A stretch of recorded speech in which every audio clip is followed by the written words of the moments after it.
मुझे पता चला, लेकिन देखिए, मैं नीतीश कुमार जी को आज से नहीं, मैं 2004 से जानता हूं।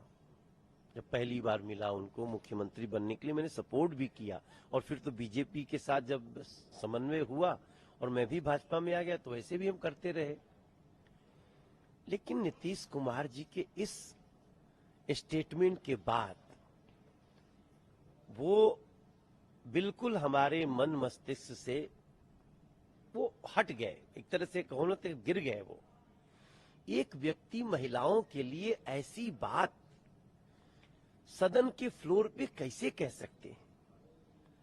महिलाओं की स्थिति क्या हुई होगी? जो सुन रहा है वो सोच रहे कि ये नीतीश कुमार हैं। तो मुझे लगता है कि ये वो नीतीश कुमार अब रहे नहीं। इंडी अलायंस के ये प्रधानमंत्री के दावेदारों में इनकी पार्टी लगती है, इनको बनाने में। लेकिन अब ये स्टेटमेंट के बाद नीतीश कुमार जी एक गौन केस लगते हैं। नीतीश कुमार जी चाहे भले माफी मांगे, लेकिन जो अमर्यादित टिप्पणियां उन्होंने की हैं सेक्स एजुकेशन के बहाने, वो बताता है कि ये व्यक्ति अब लोगों के मानस से गिर गए हैं।